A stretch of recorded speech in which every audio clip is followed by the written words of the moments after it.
जय श्री कृष्ण। ओम नमो भगवते वासुदेवाय नमः। क्या आप जानते हैं कि क्षीर सागर में समुद्र मंथन से क्या क्या उत्पन्न हुआ?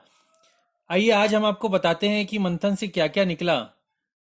देवताओं और असुरों की संधि के बाद मंदर पर्वत के द्वारा समुद्र मंथन प्रारंभ हुआ। जब यह समझौता हो गया कि मंथन से जो अमृत निकलेगा उसे देवता और दैत्य परस्पर समान रूप से बांट लेंगे, तो उन्होंने वासुकी को लाकर उसे मथनी की रस्सी के रूप में प्रयुक्त किया। पूर्ण पुरुषोत्तम भगवान की दक्ष योजना के अनुसार असुरों ने सर्प का मुख भाग पकड़ा और देवताओं ने पूंछ का भाग।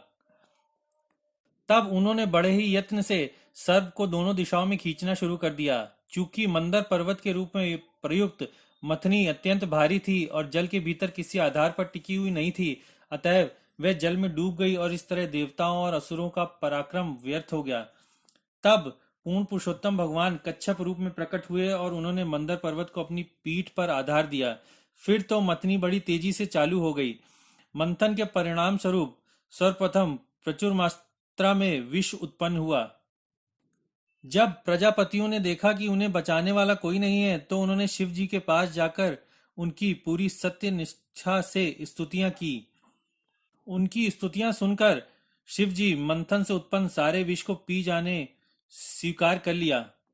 शिव जी ने सर्वत्र व्याप्त विनाशकारी विष को अपनी हथेली पर एकत्र किया और वे उसे पी गए। इस विष को पी जाने से उनकी गर्दन नीली हो गई। जब शिव जी सारा विष पी गए तो देवता तथा असुर दोनों में उत्साह बढ़ा और उन्होंने मंथन का कार्य फिर से शुरू कर दिया। इस मंथन से पहले एक सुरभि गाय उत्पन्न हुई। महान साधु पुरुषों ने इस गाय को स्वीकार किया, जिससे उन्हें इसके दूध से घी मिल सके और जिससे वे महान यज्ञों में इस घी की आहुतियां डाल सकें। तत्पश्चात उच्चैश्रवा नाम का घोड़ा उत्पन्न हुआ। इस घोड़े को बलि महाराज ने ले लिया। तब ऐरावत तथा अन्य हाथी प्रकट हुए, जो किसी भी दिशा में कहीं भी जा सकते थे। तत्पश्चात हथनियां भी प्रकट हुईं, जिसको इंद्र और देवताओं ने ले लिया। इसके बाद कौस्तुभ नामक मणि उत्पन्न हुई, जिसे भगवान श्री विष्णु ने लेकर अपने वक्ष स्थल पर धारण किया। उसके बाद परिजात पुष्प तथा ब्रह्मांड की सुंदरतम स्त्रियां अप्सराएं उत्पन्न हुई, जिसे स्वर्ग में लगाया गया और अप्सराएं भी इंद्र को दे दी गईं। तब श्री लक्ष्मी जी प्रकट हुईं, जिनकी पूजा देवताओं, महान ऋषियों, गंधर्वों तथा अन्य लोगों ने आदर सहित की।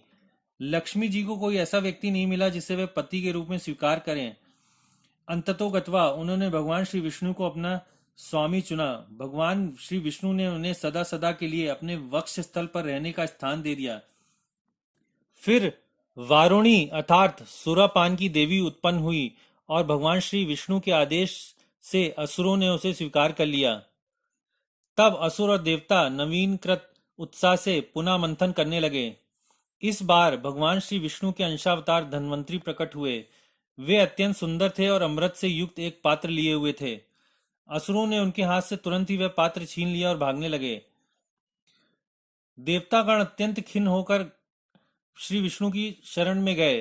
धन्वंतरी से अमृत पात्र छीनने के बाद असुरगण परस्पर लड़ने लगे। भगवान श्री विष्णु ने देवताओं को संतवना प्रदान की, जिससे वे लड़े नहीं अपितु मौन रहे। जब असुरगण परस्पर लड़ रहे थे तो श्री भगवान मोहिनी अवतार के रूप में प्रकट हुए। मोहिनी ब्रह्मांड की सर्वाधिक सुंदर स्त्री थी। सारे असुर मोहिनी के सौंदर्य से मोहित होकर उसे अमृत पात्र देने के लिए राजी हो गए, जिसने बड़ी ही चतुरता से देवताओं को वह पात्र दे दिया। इस प्रसंग से आप जान गए होंगे कि समुद्र मंथन से क्या क्या उत्पन्न हुआ है। आशा करते हैं ये प्रसंग आपको अच्छा लगा होगा। कृपया लाइक, शेयर और सब्सक्राइब जरूर करें। जय श्री कृष्ण।